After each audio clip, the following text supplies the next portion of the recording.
the story of how Utah's 2024 gubernatorial election was stolen in 7 steps. Hi, I'm Natalie Clausen. I ran for lieutenant governor with Phil Lyman, who ran for governor. We challenged the incumbent Spencer Cox. And my preferred pronouns are he, him, and his. And Deidre Henderson, who, as lieutenant governor, is also the chief election officer and oversees all elections in Utah. Step 1, put the wrong candidate on the ballot. Phil was a crowd favorite. He won the GOP convention with an overwhelming 68% of the vote. Cox was booed, fell below the required 40%, and was disqualified, receiving only 32% of the vote. Maybe it's something much more simple. Maybe you just hate that I don't hate enough. With over 60%, Phil should have been placed directly on the general ballot in November, but that did not happen. As former lieutenant governor, Spencer Cox knew that Phil Lyman should have gone straight to the general ballot in November as the only Republican on the ticket. If you get 60% of those delegates, you're the nominee, period. End of story. Okay? That's it. That's it. If you get 60%, you're on the ballot in November as a Republican, okay? So if I get 60%, I'm on the ballot. I don't have to have a primary. However, Cox's running mate, Chief Election Officer Deidre Henderson, ignored the GOP convention results and placed Cox and herself on the ballot and forced Phil Lyman and me into a primary. Step 2, gaslight the public into believing that there was an independent advisor. As Chief Election Officer, Deidre Henderson publicly stated that if there were any concerns that arose in the election, that she would ask the former Lieutenant Governor Greg Bell to step in and handle any concerns. The media further that narrative. By the way, over the last election, they did have somebody else. They had the former Lieutenant Governor Greg Bell, actually, who stepped in to help oversee that particular part of the election. However, no one ever heard from Greg Bell during the campaign. The meme, "Where's Greg Bell?" started circulating online.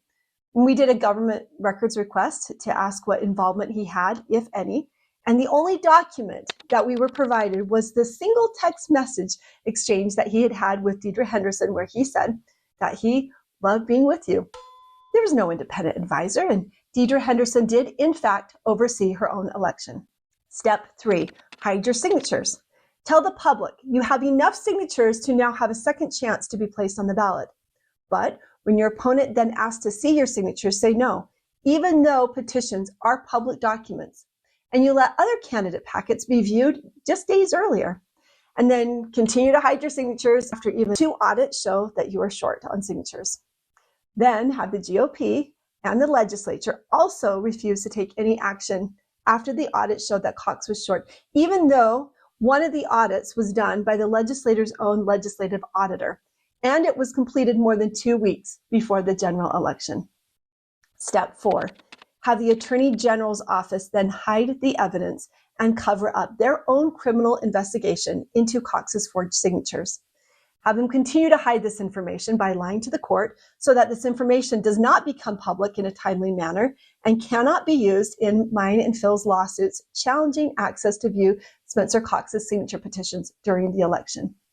Even though we knew the exact name of one of the documents we were looking for and the name of the investigator and some of the witnesses, the people from the Attorney General's office, Lonnie Pearson and Dan Burton, hid this information from us, hid this investigation from both a Graham request and from the 3rd District Court, which eventually dismissed the case. Through what I consider divine intervention, a whistleblower in fall of 2025 then gave Michael Clara the 188-page document from the Attorney General's office that contained this criminal investigation regarding Cox's nomination petitions.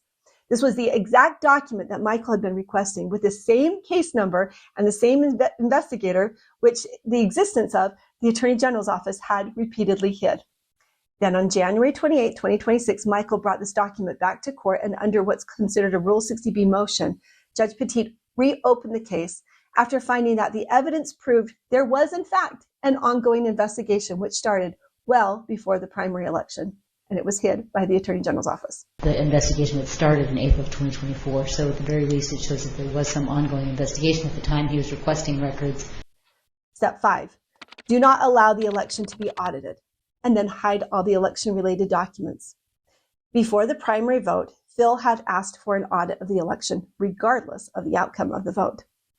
Following the election, we sent grammar requests to all the 29 county clerks asking for their election returns. Within 24 hours, Henderson responded and she said, all of the election returns are denied. You cannot access these documents through the grammar request process, and you can't access them through the court. You said the plan is to then contest the results. What information do you have, or what information are you seeing that you think you have to contest? Zero. We can't get the cast votes records. This is the information that used to be put on county websites. And we could go and look and we could say, well, how did these precincts fall out in Salt Lake County? How did that measure up? Could I do some statistical analysis to see if the initial ballot drops on election night contained fake ballots, fake reports? It's something you could find pretty easily with the statistical analysis. At least you can see, oh, there's something here. This is irregular. You can do other statistical analyses on a CVR. And this is not asking for anybody's personal information. This is asking for data that we can do a statistical analysis on, and it's being withheld from us. That in itself is evidence of withholding information. So the election itself was very strange. On election night, Cox started with a lead of 40,000 votes. However, this pace was not maintained, and he ended up winning with only 35,000 votes ahead of us. There is less than 1 in a billion chance that this election could have happened organically, which is raising a lot of great concerns. These concerns, however, could be alleviated if Henderson would allow for an inspection of the election returns. However, all of these documents are still locked and sealed. I ask you to doubt the doubters. Step 6, pay another lineman to run as a writing candidate to confuse both the clerks and the voters with the intent to cause all lineman votes to be tossed. May have seen the latest on Phil Lyman. He's running as a write-in candidate for governor after Governor Cox beat him in the primary. But he's not the only Lyman who's filed to run as a write-in, and this is where it gets complicated. Offered to pay a Richard Lyman and his mom, Carol Lyman, $1,000 at a steak dinner if they ran against Phil Lyman. So his coworker told us that he had received a phone call about that. Phil Lyman put out these tweets showing text messages from a man named James. James claims that he works with Richard Lyman and that Richard was offered a steak dinner and $1,000 by the Cox campaign to run as that write-in candidate. Strange, right? So we tracked down James and asked him straight up, did Richard Lyman tell him these things and implicate that Cox campaign, huh? James says yes. And then he said this.